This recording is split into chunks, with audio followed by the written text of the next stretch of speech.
Berjumpa kembali dalam pembelajaran informatika atau TIK kelas 8. Dan hari ini kita akan membahas mengenai akses internet. Internet saya rasa semua sudah mengetahui dan sudah menggunakan. Untuk koneksi ke internet, kita dapat menggunakan berbagai macam cara. Nah, nanti kita akan melihat di sini beberapa jenis koneksi dan juga pengaruh jenis koneksi tersebut terhadap kecepatan aksesnya.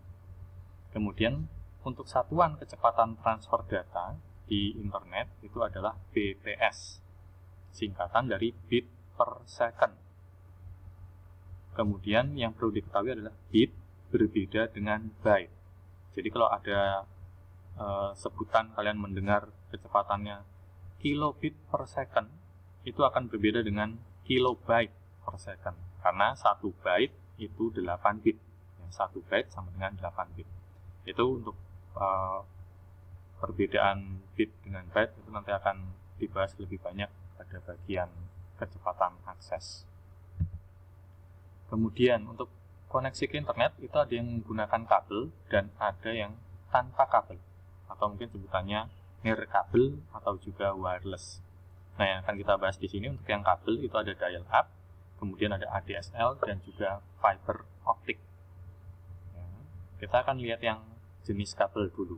Jadi yang akan kita bahas hari ini yang jenis kabel dulu. Oke, yang pertama yaitu mengenai dial up. Kalau sekarang mungkin sudah jarang yang menggunakan dial up, meskipun jarang tapi bukan berarti tidak ada. Dial up masih banyak digunakan juga untuk cadangan. Ya, jadi akses cadangan ketika koneksi utama itu bermasalah. Nah, untuk dial up itu menggunakan jalur telepon rumahan. Jadi kalau di rumah-rumah itu ada telepon rumah, nah kabel telepon yang ada di rumah itu yang kita gunakan untuk tersambung ke internet dengan sistem dial up. Untuk perangkat yang dibutuhkan adalah komputer, jelas kita butuh komputer untuk mengakses website-website. Kemudian ada modem, singkatan dari modulator, demodulator. Ya, itu modem singkat, seperti itu. Kemudian jelas harus membutuhkan jaringan telepon, jaringan telepon rumah. Kemudian untuk dial up ini itu terhubung saat diperlukan saja, jadi tidak 24 jam terkoneksi. Jadi hanya kita sambungkan saat kita membutuhkan koneksi ke internet. Nah, ketika sedang kita koneksikan ke internet, maka otomatis telepon tidak akan bisa kita gunakan untuk komunikasi. Dan juga sebaliknya, kalau kita sedang telepon dengan pesawat teleponnya, maka akses internet tentu tidak bisa berjalan. Jadi harus pilih salah satu, itu dengan sistem dial up. Untuk kecepatan aksesnya, itu berkisar di antara 40 sampai 50-an kbps, kilobit per second, 40 sampai 56 kbps, tergantung dengan kondisi jaringan telepon di sekitar situ. Nah, ini untuk gambar diagramnya. Jadi di sini itu ada komputer yang kita gunakan dan kita sambungkan ke modem dial up. Nah, modem dial up ini kemudian akan disambungkan dengan jaringan telepon, kabel telepon, yang nantinya kabel telepon itu akan menghubungkan kita ke ISP. ISP itu singkatan dari Internet Service Provider, Internet Service Provider, ya, ISP, atau penyedia jasa internet. Nah, di bagian ISP, contohnya di sini saya sebutkan bukan berarti iklan gitu ya, yaitu yang cukup besar di Indonesia adalah Telkom. Salah satu contohnya adalah Telkom. Nah, di tiap ISP itu memiliki berbagai perangkat, ada modem juga, kemudian ada firewall, dan ada router, yang nantinya ISP itu akan menghubungkan kita ke internet dengan berbagai perangkat-perangkat tersebut. Nah, contoh untuk koneksi dial up di Indonesia yang cukup banyak penggunanya adalah dari Telkom, yaitu yang namanya Telkomnet Instan. Ini untuk yang dial up, yang berbasis kabel telepon. Kemudian modem itu sendiri fungsinya adalah mengubah sinyal digital menjadi sinyal analog, dan juga sebaliknya sinyal analog menjadi sinyal digital. Kemudian untuk firewall itu adalah sebuah program yang fungsinya untuk menyaring, memfilter data-data yang masuk dan keluar untuk mencegah akses-akses yang tidak diinginkan atau tidak bertanggung jawab. Kemudian ada router yang fungsinya menghubungkan jaringan yang satu dengan yang lain dan mencarikan rute yang akan dilewati data yang dikirimkan. Ya, jadi yang di sini tadi ada modem, ada firewall dan ada router ya, dengan fungsinya masing-masing. Oke, untuk berikutnya kita melihat untuk yang ADSL. Untuk ADSL itu singkatan dari Asynchronous Digital Subscriber Line. Apa itu? Silakan bisa kalian browsing. Untuk ADSL masih sama dengan dial-up, menggunakan jalur telepon juga. Untuk saya contohkan di sini masih sama, yaitu dari produk Telkom, ADSL dari Telkom. Teknologinya memang lebih baik dari dial-up, sehingga menghasilkan kecepatan yang tentunya lebih baik dari dial-up.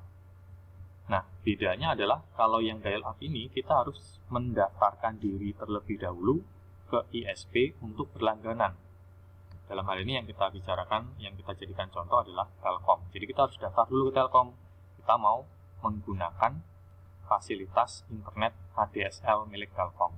Kalau yang dial-up tadi tidak perlu daftar. Selama ada kabel telepon di rumah, bisa kita gunakan untuk terkoneksi. Tapi kalau yang ADSL tidak. Harus daftar terlebih dahulu. Nah, tentu saja setelah daftar, kita juga membutuhkan perangkat untuk bisa terkoneksi. Tentunya dengan komputer yang sudah dilengkapi dengan NIC atau LAN card, Network Interface Card atau kartu jaringan. Jadi komputernya harus dilengkapi dengan LAN card atau kartu jaringan. Kemudian kita butuh modem ADSL-nya dan tentu saja jaringan teleponnya, dan nanti ada sebuah alat kecil yang bernama splitter. Nah, ini untuk gambar diagramnya supaya lebih jelas. Dari komputer kita terhubung ke modem ADSL. Modem ADSL tersambung ke splitter. Splitter punya split itu memisahkan. Jadi nanti di sini modem ADSL ini yang tersambung ke splitter dan juga tersambung ke telepon. Jadi dari telepon dan modem tersambungnya ke splitter. Nah, fungsinya splitter ini adalah memisahkan antara data komunikasi telepon dengan data komunikasi internet.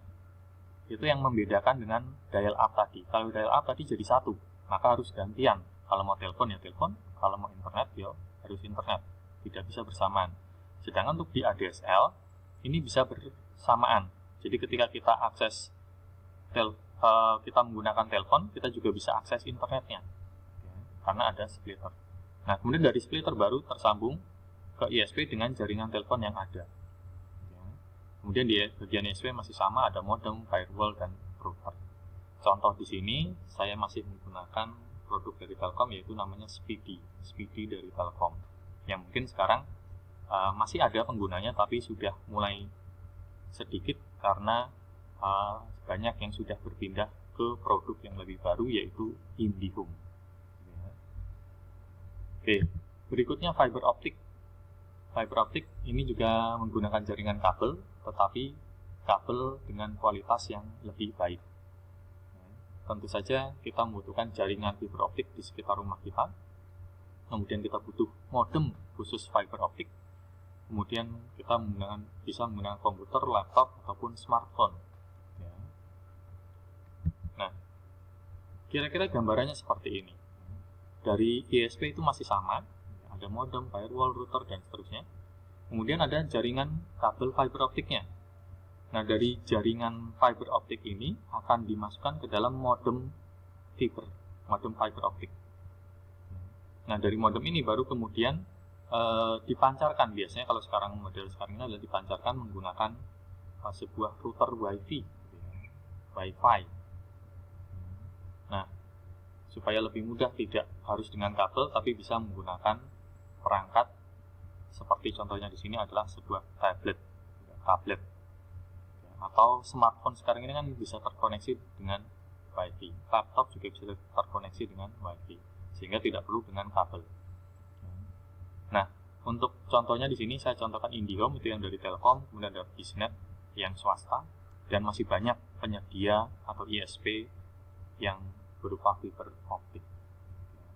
Nah, semua ini adalah berbagai cara koneksi ke internet. Tentu saja kalau sekarang ini lebih banyak pengguna dengan fiber optik karena menjanjikan kecepatan yang lebih baik dibandingkan dial up dan juga ADSL. Oke, kira-kira sampai di sini dulu untuk jenis koneksi dengan kabel. Yang berikutnya akan kita sambung dengan jenis koneksi yang nirkabel atau tanpa kabel. Sekian dulu dan terima kasih.